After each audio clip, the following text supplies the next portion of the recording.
ಹಾಗಾಗಿ ನಾವು ಚೆನ್ನಾಗಾಗೋದಕ್ಕೆಲ್ಲ ಬರೋದು.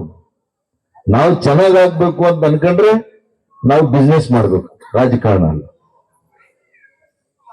ಹಾಗಾಗಿ ಬಂಧುಗಳೇ, ಬಹಳ ಸಮಯ ಆಗಿದೆ ನಿಮ್ ಜೊತೆ ಈ ಒಂದು ವಿಷಯ ಬಹಳ ಅಚ್ಚುಮೆಚ್ಚಿನ ವಿಷಯ. ನನಗೆ ಬಹಳಷ್ಟು ಮಾತನಾಡಬಲ್ಲೆ, ಸಮಯದ ಕೊರತೆ ಇದೆ.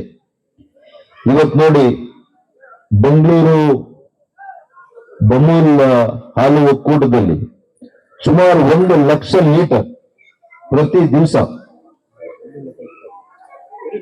ಬರೀ ನಾರ್ತ್ ಇಂದ ಮಾತ್ರ 1 ಲಕ್ಷ ಲೀಟರ್ ಅನ್ನ ಕಳಿಸ್ತಾ ಇದ್ದೀವಿ.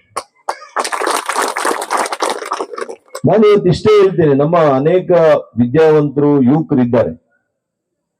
ಅಯ್ಯೋ ಕೃಷಿ ಏನಪ್ಪಾ ಅನ್ನುವಂತ ಒಂದು ಆಲೋಚನೆ ಬರಬಾರ್ದು. ಇವತ್ತು ಸತ್ಯ ಹೇಳ್ತೇನೆ, ಇವತ್ತು ಇಂಜಿನಿಯರ್ಗಳಿಗೆ ಎಷ್ಟು ಭದ್ರತೆ ಇದೆಯೋ ನನಗೆ ಗೊತ್ತಿಲ್ಲ. ಇವತ್ತು ಆರ್ಟಿಫಿಷಿಯಲ್ ಇಂಟೆಲಿಜೆನ್ಸ್ ಬಂದಿರುವಂತ ಸಂದರ್ಭದಲ್ಲಿ ಅವರ ವೃತ್ತಿ ಬದುಕು ಎಷ್ಟು ಭದ್ರತೆಯಿಂದ ಕೂಡಿದೆ ನನಗೆ ಗೊತ್ತಿಲ್ಲ. ಆದರೆ ಇವತ್ತು ಕೃಷಿಕನ ಕೆಲಸವನ್ನ ಯಾರು ಕಿತ್ಕೊಳ್ಳಿಕ್ಕೆ ಸಾಧ್ಯ ಇಲ್ಲ. ಈ ಭೂಮಿ ಇರೋವರೆಗೂ, ಸೂರ್ಯ ಚಂದ್ರರು ಇರೋವರೆಗೂ ಯಾರು ಕೂಡ ನಿಮ್ಮ ಕೆಲಸವನ್ನ ಕಿತ್ಕೊಳ್ಳಕ್ಕೆ ಸಾಧ್ಯ ಇಲ್ಲ ಅಂತ ನಾನು ಈ ಸಂದರ್ಭದಲ್ಲಿ ಹೇಳಿಕ್ ಬಯಸ್ತೇನೆ. ಹಾಗಾಗಿ ಈ ಭೂತಾಯಿಯ ಮೊದಲನೇ ಮಗನೇ ನಾವುಗಳು ಕೃಷಿಕರು. ರೈತನೇ ಮೊದಲನೇ ಮಗ, ಭೂತಾಯಿಯ ಮೊದಲನೇ ಮಗ ರೈತ. ನಾವು ಬೆಳೆದೇ ಇದ್ರೆ ಪಟ್ಟಣಗಳು ಇರಲ್ಲ, ನಗರಗಳು ಇರಲ್ಲ, ದೇಶಗಳು ಉಳಿಯೋದಿಲ್ಲ. ಇವತ್ತು ನೀವೆಲ್ಲ ಕೂಡ ಕಷ್ಟಪಟ್ಟು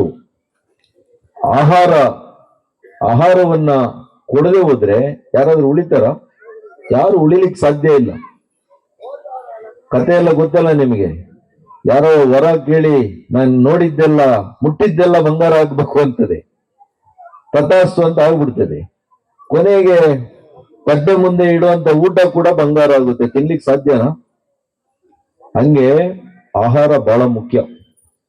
21ನೇ ಶತಮಾನದಲ್ಲಿ ಇವತ್ತು ನಾವು ನೋಡ್ತಾ ಇದ್ದೀವಿ ಎಷ್ಟು ಬಹಳ ಮುಖ್ಯ ಅಂತೇಳಿ. ಹಾಗಾಗಿ ಹಾಲು ಉತ್ಪಾದನೆಯಲ್ಲಿ ಕೂಡ ಬಮೂಲ್ ಒಕ್ಕೂಟ ಒಳ್ಳೆ ಕೆಲಸ ಮಾಡ್ತಾ ಇದೆ. ನಾನು ಇಷ್ಟನ್ನೇ ಹೇಳ್ತೇನೆ ನಮ್ಮ ರೈತರ ಮಕ್ಕಳಿಗೆ, ಕೃಷಿಯನ್ನ ಬಿಡಬೇಡಿ. ನೀವು ವಿದ್ಯೆಯನ್ನ, ಉನ್ನತ ಶಿಕ್ಷಣವನ್ನ ಪಡ್ಕೊಳ್ಳಿ, ಇಲ್ಲ ತಪ್ಪಲ್ಲ. ಜೊತೆಗೆ ಕೃಷಿಯನ್ನ, ಉಪಕಸಬುಗಳು ಇದನ್ನು ಮಾಡ್ಬೇಕು.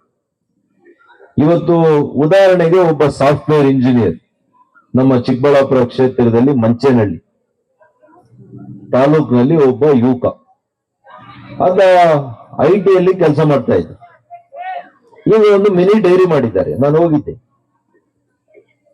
ಅವರು ತಿಂಗಳಿಗೆ 5-6 ಲಕ್ಷ ರೂಪಾಯಿ ಸಂಪಾದನೆ ಮಾಡ್ತಾ ಇದ್ದಾರೆ, ಲಾಭ. ಯಾವ ಉದ್ಯೋಗದಲ್ಲಿ ಸಿಗ್ತದೆ ನಿಮ್ಗೆ 5-6 ಲಕ್ಷ ಪ್ರತಿ ತಿಂಗಳಲ್ಲಿ? ಅವರು ಗಂಡ ಹೆಂಡತಿ ವಾರಕ್ಕೆ 2 ಸಲ ಹೋಗ್ತಾರೆ.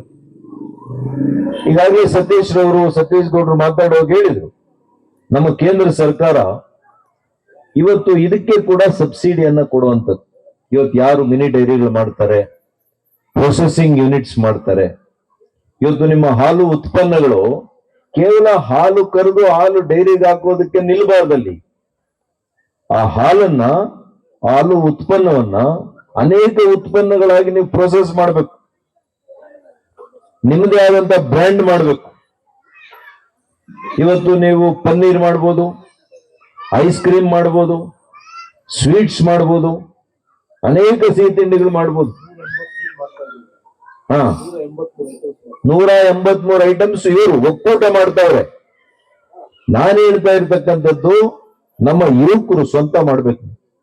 ಇವತ್ತು 1 ಕೋಟಿ ನಿಮಗೆ ಬಂಡವಾಳ ಆದ್ರೆ ಅದಕ್ಕೆ 50% ನಮ್ಮ ಕೇಂದ್ರ ಸರ್ಕಾರ ಕೊಡುತ್ತೆ ನಿಮಗೆ ಸಬ್ಸಿಡಿ. ಈಗ